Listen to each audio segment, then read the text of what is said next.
Fase grup kejuaraan dunia 2025 di Thailand telah selesai dan kini tersisa 16 negara yang akan berlaga di fase gugur.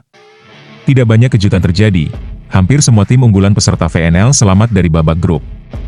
Unggulan teratas di masing-masing grup keluar sebagai juara, sementara beberapa negara yang lolos hanya karena jatah zonasi lebih banyak menjadi pelengkap di turnamen ini. Meski begitu, ada satu kejutan besar ketika negara debutan Slovenia berhasil menembus 16 besar. Jadwal babak 16 besar sudah ditetapkan, tapi sebelum membahasnya mari kita ulas dulu rangkuman fase grup. Pool A. Pool ini dihuni negara dengan kekuatan yang hampir merata, yaitu Thailand, Belanda, Swedia, dan Mesir. 2 tiket ke fase gugur menjadi milik Belanda dan Thailand. Belanda keluar sebagai juara grup setelah menang dramatis melawan tuan rumah Thailand di laga penentuan. Swedia, meski hanya finish ketiga, mencatat sejarah dengan meraih kemenangan pertama mereka di kejuaraan dunia. Kemenangan itu didapatkan atas Mesir, satu-satunya poin yang mereka bawa pulang dari grup ini.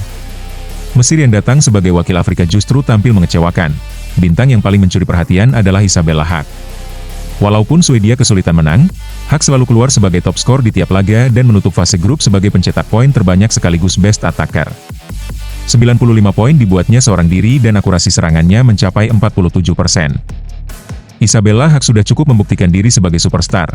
Walau mungkin sulit untuk dapatkan gelar di level negara, Isabella sudah memperlihatkan bagaimana ia bisa membawa perbedaan seorang diri. Pool B. Tidak ada kejutan di Pool B, Italia melaju mulus sebagai juara grup tanpa kekalahan. Satu-satunya set yang lepas hanya saat melawan Belgia, runner-up grup ini. Italia kini mencatatkan 32 kemenangan beruntun di semua kompetisi, sebuah catatan luar biasa yang menegaskan dominasi mereka. Kuba mencoba memberi perlawanan tetapi tetap hanya mampu finish ketiga. Sementara itu Slovakia belum juga mampu meraih satu kemenangan pun dalam sejarah keikutsertaan mereka di kejuaraan dunia. Pool C. Pool ini berjalan ketat namun tetap sesuai prediksi. Brasil, unggulan kedua turnamen, lolos sebagai juara grup. Namun Prancis tampil impresif dan sempat memaksa Brasil bermain 5 set, sebelum akhirnya mengamankan posisi runner-up dengan total 7 poin. Puerto Rico dan Yunani harus puas di posisi bawah klasemen. Mereka bermain cukup baik tapi tidak mampu mencuri poin dari 2 unggulan teratas. Pemain paling bersinar di grup ini adalah Helena Cassuate dari Prancis. Ia konsisten mencetak lebih dari 20 poin di tiap pertandingan dan menjadi motor utama keberhasilan Prancis menembus 16 besar. Pool D adalah grup yang paling sulit ditebak. Amerika Serikat dominan dan keluar sebagai juara grup, tapi 3 tim lainnya bersaing ketat hingga laga terakhir. Republik Ceko yang sebelumnya menjanjikan di VNL tampil inkonsisten. Mereka membuka turnamen dengan kekalahan dari Argentina. Slovenia yang datang sebagai debutan justru membuat kejutan besar. 1 kemenangan bersejarah melawan Argentina dan tambahan 1 poin dari laga full set menghadapi Ceko cukup untuk membawa Slovenia lolos ke babak 16 besar. Dengan hasil itu, Slovenia menyingkirkan Argentina dan menorehkan sejarah sebagai satu-satunya tim non-VNL yang mampu menembus fase gugur. Pool E didominasi oleh Turki. Mereka menyapu bersih semua laga dengan kemenangan straight set, menjadi satu-satunya tim yang tidak kehilangan 1 set pun di fase grup. Kanada menyusul di posisi kedua meski tampil tanpa 2 bintang utamanya, Kiera Van Rijeka dan Alexa Gray. 5 poin yang mereka kumpulkan sudah cukup untuk meloloskan mereka. Bulgaria tampil di bawah ekspektasi. Tim yang sebelumnya kuat di VNL justru tampil buruk di turnamen ini, finish terakhir bahkan kalah dari Spanyol. Hasil ini menjadikan Spanyol berada di peringkat ketiga grup, sebuah capaian kecil namun berarti bagi mereka. Tidak ada kejutan di Pool F. Cina dan Republik Dominika berhasil keluar sebagai 2 tim teratas. Cina yang sempat tersendat di awal akhirnya tetap keluar sebagai juara grup dengan poin penuh. Republik Dominika memanfaatkan laga melawan Meksiko dan Kolombia untuk mengamankan posisi runner-up. Sementara Meksiko harus puas di posisi ketiga dan Kolombia hanya melengkapi persaingan di grup ini tanpa kemenangan.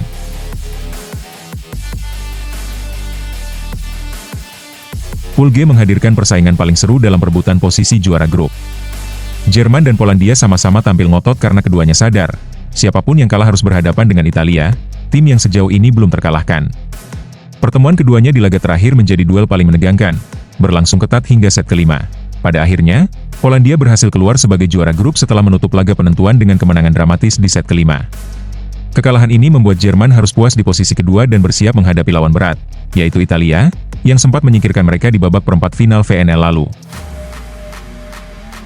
Sementara itu, wakil Asia Tenggara lainnya, Vietnam, belum mampu memberikan perlawanan berarti. Tanpa kehadiran bintang utama Tran Thi Tan Thuy, Vietnam terlihat kesulitan menghadapi lawan-lawan yang jauh lebih berpengalaman. Mereka menelan 3 kekalahan dari 3 laga, bahkan gagal meraih 1 poin pun saat menghadapi Kenya, tim dengan peringkat dunia di bawah mereka. Kenya akhirnya finish di posisi ketiga dengan torehan kemenangan tunggal atas Vietnam.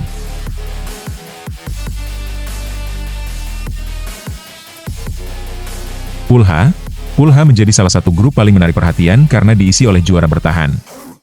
Namun kejutan besar terjadi ketika Serbia hanya mampu finish sebagai runner-up setelah kalah telak dari Jepang di laga penentuan.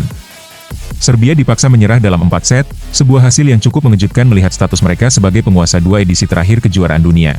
Lebih parah lagi, Serbia menelan kerugian besar ketika kapten sekaligus MVP kejuaraan dunia 2023, Tijana Bošković, mengalami cedera pada pertandingan kedua. Absennya Bošković membuat Serbia tampil berbeda, kehilangan sentral permainan yang selama ini menjadi penentu kemenangan. Bukilić, yang diplot sebagai oposite kedua, belum mampu mengisi kekosongan tersebut. Dengan kondisi seperti ini, peluang Serbia untuk mempertahankan gelar sangat tipis, bahkan ancaman kehilangan mahkota semakin nyata. Di sisi lain, Jepang tampil luar biasa dengan permainan cepat dan konsistensi yang sulit dibendung. Mereka menutup fase grup sebagai juara Pool H dan semakin menunjukkan bahwa mereka bisa menjadi kandidat serius juara di edisi 2025 ini. Nasib kurang beruntung dialami Ukraina, yang hanya mampu finish di posisi ketiga meski sempat mencatat 1 kemenangan atas Kamerun. Ukraina sebenarnya memiliki kualitas untuk berbicara lebih jauh, namun sayangnya terjebak di grup neraka bersama 2 unggulan teratas, Serbia dan Jepang. Dengan hasil ini, Ukraina harus angkat koper lebih cepat, sementara Kamerun menutup fase grup tanpa kemenangan.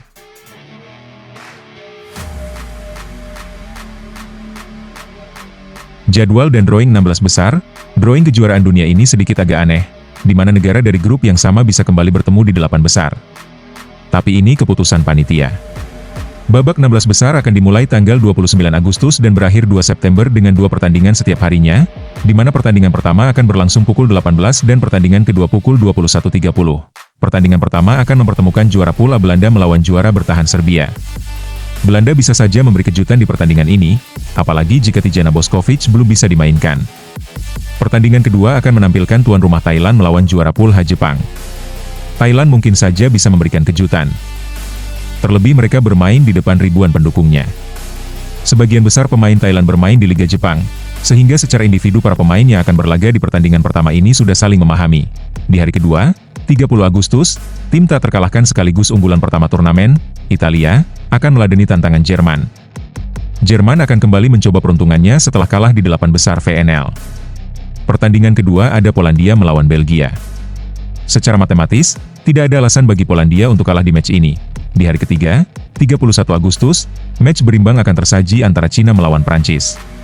Secara peringkat dunia, Cina lebih di atas, namun dengan didominasi pemain muda dan Prancis yang sedang berada dalam momentum terbaiknya. Kemungkinan mereka akan memenangkan pertandingan. Helena Casuate dan NBA sedang dalam kondisi terbaik dan Prancis bisa membuat kejutan. Pertandingan kedua ada Brasil yang menghadapi Republik Dominika.